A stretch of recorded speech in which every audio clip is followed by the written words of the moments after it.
Want to welcome Elan Carr, the U.S. State Department Special Envoy to monitor and combat anti-Semitism. Just a door swung wide open for Israel and the Jewish community in the Arab world with the signing of the Abraham Accords, and the State Department wasting no time, Mr. Carr, signing an agreement with the Kingdom of Bahrain, an agreement with the Global Center for Peaceful Coexistence there to combat anti-Semitism. Tell me what this agreement entails. Well, it's a major agreement and the first of its kind in the Arab world. It's great to be with you, Mike. Thank you. This was the King Hamad's personal tolerance arm that signed an agreement with us to combat anti-Semitism. So now the Special Envoy on Anti-Semitism, the King Hamad Center of Bahrain, will be working together to combat anti-Semitism throughout the Middle East and beyond. And it specifies all forms of anti-Semitism, including anti-Zionism and the delegitimization of the State of Israel. A first is that anti-Semitism is defined by reference explicitly to the International Holocaust Remembrance Alliance, or IRA, definition of anti-Semitism. That's also a first in the Arab world, the use of the IRA definition. So this is a groundbreaking moment, and we're so excited about the new Middle East that we're seeing, thanks to the leadership of President Trump and my boss, Secretary Pompeo. This is a different region, and we're seeing this incredible movement toward peace and philo-Semitism.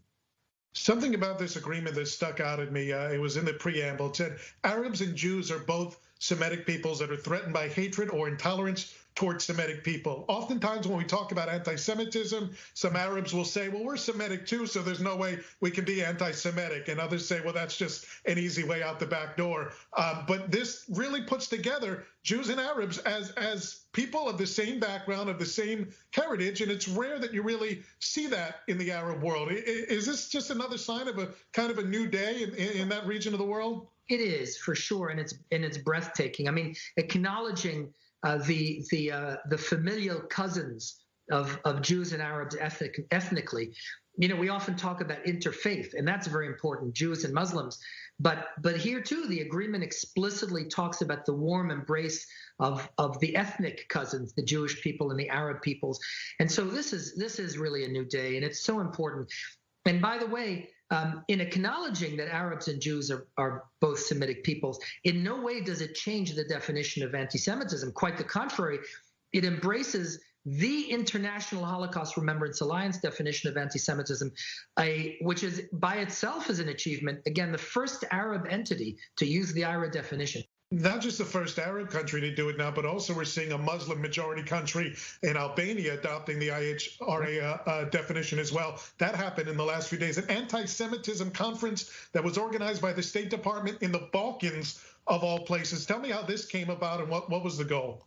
Well, it's stunning. I mean, it was organized by the Combat Anti-Semitism movement and by the Jewish Agency for Israel, and it was an incredible success. You had the Prime Minister of Albania, the Speaker of the Parliament, and also other speakers of the parliaments of, we had the Speaker of the Parliament of Montenegro and the Speaker of the it brought together the Speaker of the Parliament of Kosovo. By the way, Kosovo is another Muslim majority country that adopted the IRA definition. And so we really are seeing just an incredible blossoming of the relationship between Muslims and Jews globally, but also between Arabs and Jews in the Middle East. And this is so incredibly important.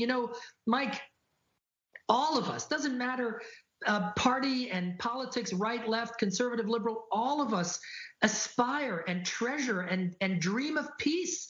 And here's what we're seeing. Thanks to the leadership of this administration, we're seeing real peace in the Middle East. I was at the White House for the signing of the Abraham Accords, and a senior Arab delegate, I don't want to say which country, came up to me and he said, "Don't think this will be a cold peace. We will do great things together." He practically hugged me. You get choked up. It is amazing what's happening. Elan Carr, the U.S. State Department Special Envoy to monitor and combat anti-Semitism. I want to thank you for joining us here on i24 News. Thank you, Mike. Good to be with you.